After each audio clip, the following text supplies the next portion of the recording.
Box of Delights, Chapter 5, Part 2. "Two infernal fools," Abner said. "They don't seem to have a very high opinion of your ancient pupil, my dear," he said, turning to the lady. "I don't wonder," Sylvia Daisy Pouncer said placidly.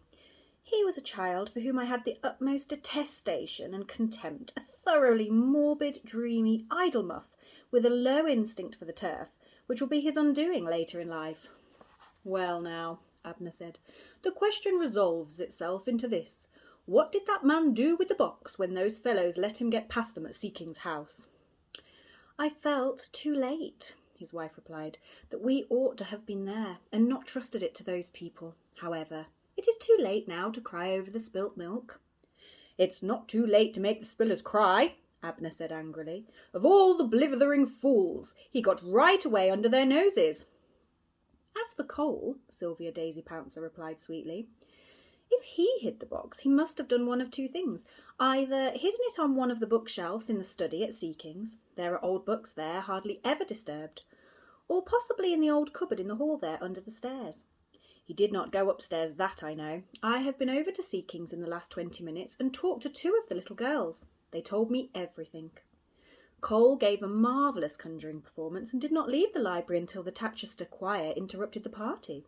Then, apparently, he went into the hall, and from the hall he went out with the choir. Therefore, if he hid the box, it must have been in the library or in the hall." "Not necessarily, my brightness," Abner said. "While the party was singing carols in the hall, he could have slipped upstairs and hidden the box there." "I grant that he could have, my astuteness," Sylvia said, "but the little girls said he didn't." "Whatever they said, the point will have to be eliminated. My inspiration as a matter of routine. Besides, he may not have hidden it. He may have handed it to somebody. Who were there? These Jones children and this boy, Kay Harker, your ancient pupil, I think, my ideal, and I hope that you may agree that he would not have trusted a treasure so great to any child whom he had not seen before that afternoon." "Well, then, there remains the guardian," Sylvia said, "this Caroline Louisa." "Cole would have regarded her as the mistress of the house, certainly," Abner said, "and as a woman to be trusted. He could have handed it to her and whispered to her to keep it for him." "Your imagination is Shakespearean," Sylvia Daisy said.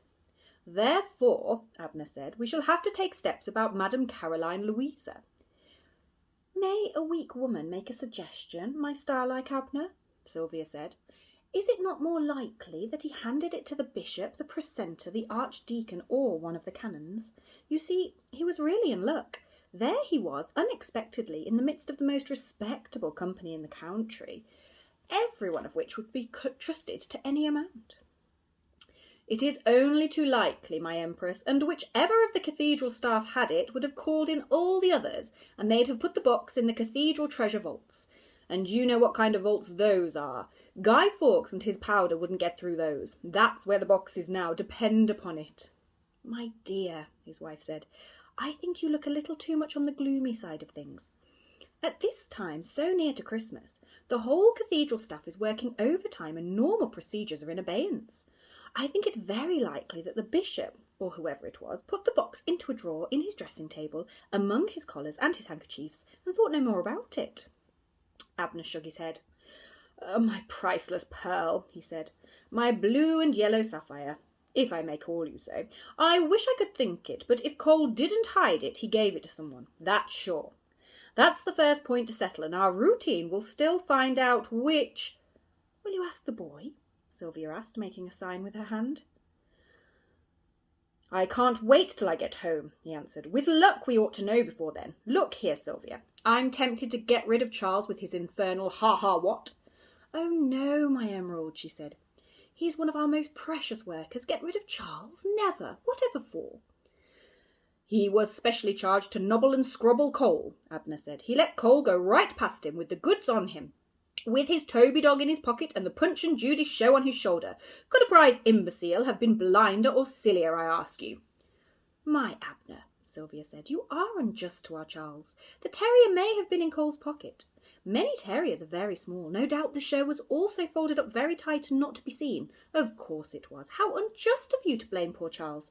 You must never, never think of getting rid of Charles. I repeat, my emerald, never think of it. He did his duty well in the terrible night of storm and was deceived by a ruse. Get your routine to work by all means, but then get home and ask the boy. The routine is all at work, he said. As to Charles, I shall follow my own judgment. My topaz and my diamond, Sylvia said. Can you not see that Charles is our only buffer against the stupidity and the craft of Joe? Can you not see that Charles is the only friend we have? But enough, my idol, you do see. I see you see. Now as to this child, Maria Jones, whose ways you like, I admit, she sounds most promising. Remember that Cole may have given the box to her. I remember, Abner said. But even so, that would be a point in her favour. She must be here now. Shall I ring for them to bring her? Do, my own Abby, Sylvia said. Kay saw Abner stretch out his left hand and press a button in the middle of the table. An electric bell rang somewhere below in the house. Almost immediately the foxy-faced man and another curate, whom Kay had never before seen, entered with little Maria. Ah, Miss Maria, Abner said, good morning. It was most kind of you to come.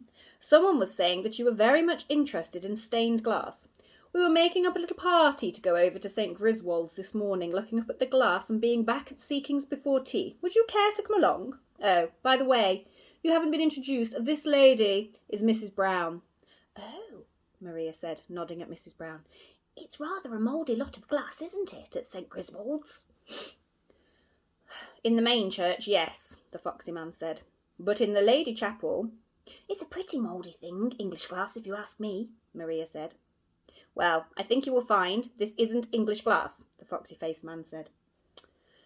Well, my dear, Mrs. Brown said, before we start, would you like to run back to Seeking's and leave word that you will be out until tea time? Oh, no, Maria said. Thanks, they know that I can look after myself. I've generally got a pistol or two on me, and I'm a dead shot with both hands. How you must enjoy the quiet atmosphere of school, Abner said. School? Maria said. They know better than to try that game on me. I've been expelled from 3, and the headmistresses still swoon when they hear my name breathed. I count it a great honour, Abner said, to entertain so distinguished an ornament of her sex. Then we will start, shall we? We will get to the Bear's Paw at Tatchester for lunch. The place is still famous for duck patty. They moved out of the room, Mrs. Brown with her hand on Maria's shoulder. Kay, crouched at the spy hole, tried to cry out. Don't go with them, Maria. They're up to no good. They're the gang. But being tiny as his was, his voice made a little reedy squeak like the buzzing of a fly.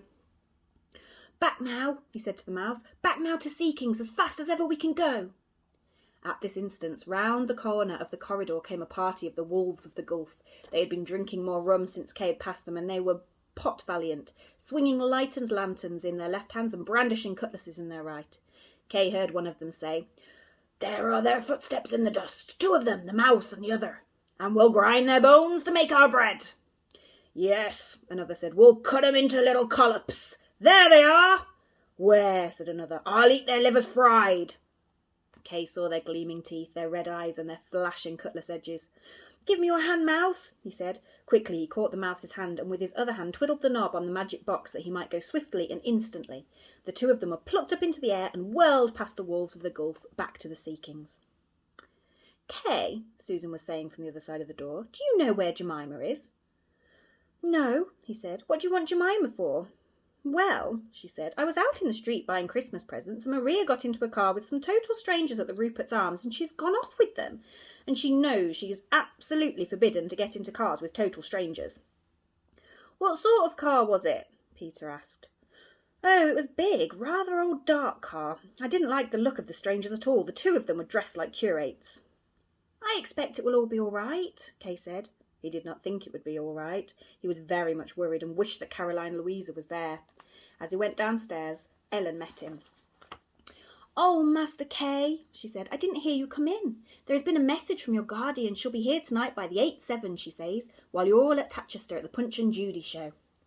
Oh, good, I am glad, he said. Is her brother well, then? Much better, she said, Master Kay. Oh, splendid. He called the others into the study and told them how Maria had gone with Abner and the gangsters. She'll be all right, Peter said. Maria can look after herself. It is like Maria, Jemima said, to go plunging off without scoundrels who come along with a suggestion. I say, it's rather sport, Susan said. Supposing they say, Miss Maria Jones, you will either join our gang or go down the oubliette forever. I pity any gangster who talks like that to Maria, Peter said. Still feeling uneasy and wishing that he knew what to do, Kay went round to the Rupert's Arms to speak to the proprietress, Mrs. Calamine. "Could you tell me, please, who the clergymen were who were here this morning?" "Those, Master Kay," she said. "That was the Reverend Dr. Bottledale and his wife, and the chaplain and private secretaries. He's the head of the missionary and theological training college at Chester's in the Chester Hills." "I thought he was named Mr. Brown." "Oh, no, Master Kay, he's well known and a very holy man. And his lady, Mrs. Bottledaddle, oh, she does wear lovely jewels. She reminds me of someone I've seen somewhere. It's always on the tip of my tongue who." Kay knew who, but did not say.